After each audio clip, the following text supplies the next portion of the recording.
June 5th, 2019. It's Game 3 of the NBA Finals between the Raptors and the Warriors, or should I say between the Raptors and Steph Curry and company, or should I say the Raptors and Steph Curry, just Steph Curry. Because on this night, man, I'll tell you what, it sure looked like that, and the result was arguably the most underrated finals game of Steph's career. But before we get there, I gotta say that I've seen your comments and they've directly inspired this video. Stay tuned until the end for that, as I'll be highlighting a few of y'all. So here's the scenario. The Warriors grabbed the chip in 2017. Kevin Durant won MVP of the finals. They repeated in 2018. KD also won MVP. And in 2019, there was almost no choice but for Steph to win his first finals MVP if the Warriors were going to be the first team to three-peat since the Shaq and Kobe Lakers. Why was this the case, you ask? Well, there was no KD for the first 4 games of the 2019 finals because the man went down with a calf strain in Game 5 of the West Semis against the Rockets and hadn't been able to return since. Golden State dropped Game 1 in Toronto but responded in a big way in Game 2. Down 59-54 at the half, the Dubs ran off the first 18 points of the second half and rode that momentum to a 109-104 win, but it wasn't without a price. Sure, it was great that the series was tied 1-1 and Golden State had gained home court advantage back. Sure, it was great that Klay Thompson dropped 25, 5, and 5, and Draymond turned in a near triple-double with 17 points, 10 rebounds, and 9 assists. But there was one glaring problem that was staring Golden State right in the face after this one, and it was this. The wear and tear of playing in their 5th straight finals was catching up to them. Klay would join KD on the injury list, leaving with a hamstring injury just 4 minutes into the 4th quarter. Now that the Warriors were without 2 of their 3 top offensive weapons, Raptors coach Nick Nurse would exhaust every defensive scheme he could to stop Curry, even if it looked like something you typically only see in middle school. If you were to see the box score alone, it would look like Curry had an off night. 23 points on 6 of 17 from the field and 3 of 10 from 3 is the type of finals performance that Jason Tatum has been catching heat for years. Wait, did I just say that? Hey, you know it's true. But that's a topic for another video. Anyway, with Klay out for the final stretch of the 4th quarter, the Raptors turned to a box and 1 zone defense in the NBA Finals. If you're not entirely familiar with this defensive scheme, with this concept, it's a 4-man zone defense that resembles a box, and the other defender is entirely dedicated to sticking to a single player on the other team no matter what. Wherever that player goes on the floor, the closest defender in the box shifts to him as well. Basically, getting a box and 1 ran against you is a huge sign of respect and is unheard of at the pro level, especially in the NBA Finals. Pause.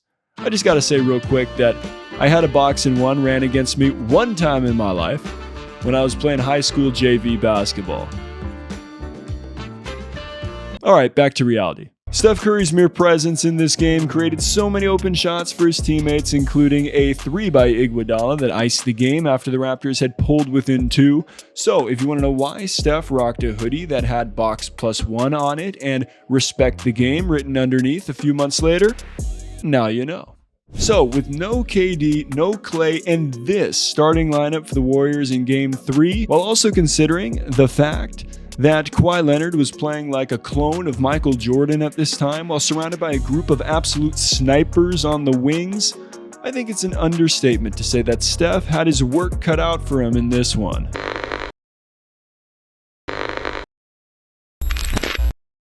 Alright, let's pause for a quick shout out to Rakuten, who is not sponsoring this video by the way. They're just the #1 option for cashback with online shopping. I use Rakuten whether it's through the website or the app every time I shop online, and I have a link in the description down below. Now, I'm completely transparent. This is an affiliate link. I will get credit if you go to this link, but most importantly, you will get credit because when you spend $30, you'll get $30 back, and whatever store that you're shopping at, depending on the cashback that they're giving right now, you'll get that percentage back as well. It's legit. I've used this for years. Think about it like this. Support my channel through the link by buying whatever you want online. That's a pretty good deal, right? Let's get back to the video. Despite Klay's visible frustration on the bench, the Warriors would not play him in Game 3, which meant that Curry would share the backcourt with Shaun Livingston. Now, I'll just let it be known, loud and clear, people, that I fully understand that we're talking about the mid-range master here. I mean, when you search this man Livingston's name on Google to this day, there's a question under the People Also Ask section that says, which NBA player has never missed a mid-range? Okay, I get it, all right? But it's also important to note that Livingston retired right after the 2019 finals, so he was on his last legs of his career in this series, and it showed in this one as he scored just 4 points. Also, DeMarcus Cousins was his final shot at being an impact player in the league. It didn't quite pan out for him in this series either. He had just 4 points and got banged up late in the end of this one. Andre Iguodala was still effective, but past his prime at 35 years old. He had 11 points in this game. Draymond Green actually contributed some solid numbers on this night. 17 points to go along with 7 rebounds and 4 assists. You know, this outing actually snapped his career best streak of double-doubles at 6, so that shows you how much of a tear he was on. And finally, no Warrior player had more than 9 points off the bench. So, yeah. Steph Curry had the green light of all green lights on this night, and that was very clear from the jump. First Dubs possession, Draymond misses a tray by a mile.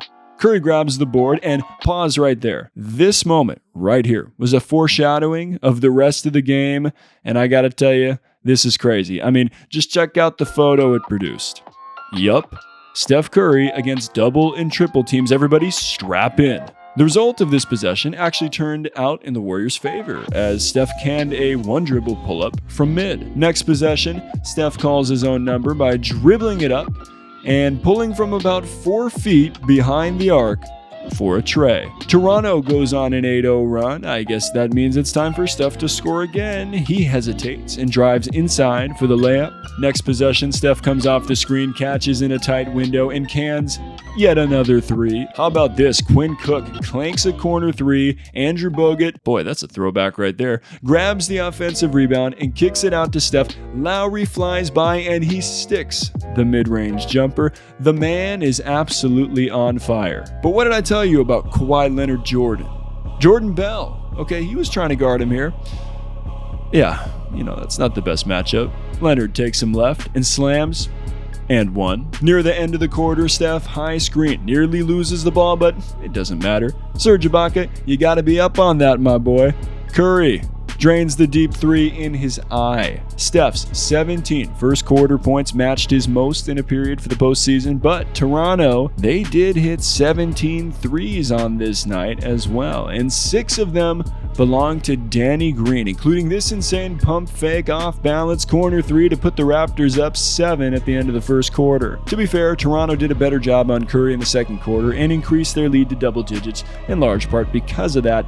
But when Steph comes down with a full head of steam and, you know, he's on the break, he goes double behind the back like this and then pulls a 3 over 2 defenders. You do that.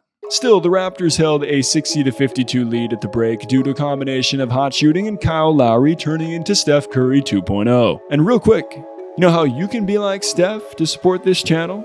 It's as simple as hitting the like button, subscribing, and turning on notifications to stay locked into everything we got going around here. Hey, that's the 3-pointer in my book. Let's get the discussion going in the comments down below as well. Is this the most underrated finals game of Steph's career? Sound off in the comments with your take, and I'll be reading and replying to y'all's responses. Toronto started the second half on a 6-0 run, which put them up 14, but Iguodala's corner 3 and 2 buckets from Steph helped cut into the lead. Of course, Leonard and Lowry kept the downpour of threes going to stretch the lead back to double digits, which was the theme of the night.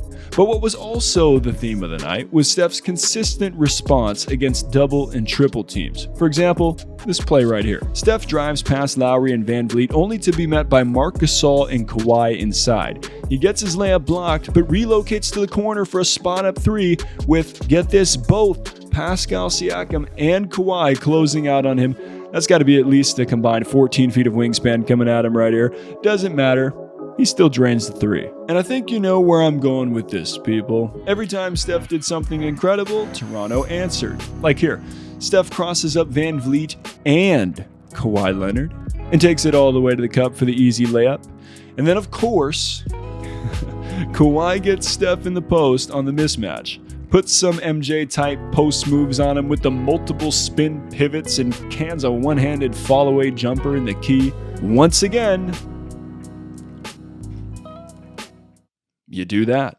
It was like this all night. Here's another example. Steph is shooting in traffic against 3 defenders. No call, I guess that's fair here. Toronto just had him surrounded. Here's another infamous photo from this game. Steph's getting hit by Van Vliet in midair while trying to finish around Kawhi. Safe to say, that's a high level of difficulty on this play. And this is one of my personal favorites. Steph dribbling past Lowry and Danny Green with both of them chasing him. And of course, Pascal Siakam is lurking in the background. And then near the end of the game, this happens. Here comes the double team. Leonard trying to split. Almost travel. Van Vliet throws it up. Oh, he puts it in! A rainbow from Van Vliet. Yup. The last time Drake was able to show his face in Oakland, he hit the dagger. What can I say? All 5 Toronto starters scored in double digits. MJ, aka Kawhi Leonard, had 30, and Serge Ibaka swatted away 6 shots off the bench. Moral of the story?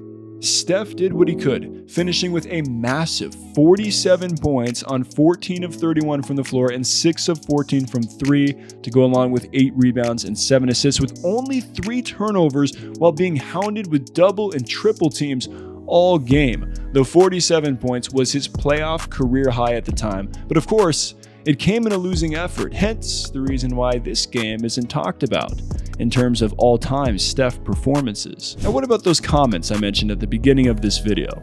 Well, when I asked in a poll a few weeks ago, which was Steph's best finals performance in your opinion, even though I didn't list Game 3 of the 2019 finals, one of you commented, easily 2022 Game 4. But a really underrated one is 2019 Game 3, where he dropped 47, thought bro was going to carry GSW to W by himself, even though they lost. A couple more comments came in about this game as well, like, people really hold this game in series over him when he arguably performed better than any other player could have in this situation. And I know that Raptors team only existed for 1 season, but that was arguably the best defensive team in the whole 2010s, right next to the Celtics at the start of the decade. There's a lot of substance to these comments here. Do y'all agree with them? Also, let me know what you think in the comments down below. Was Game 3 of the 2019 Finals the most underrated finals performance of Steph's career? And speaking of finals performances, Steph's had plenty of memorable ones, but maybe none as impactful as Game 4 of the 2022 Finals, of which he said, Game 4 was definitely my favorite game of my career because of the stakes that were a part of it. I got a video on that's on the screen in the description, so go ahead and check that out now. And I'll be back with another episode of Topic Tackle coming soon. As always, stay solid, people.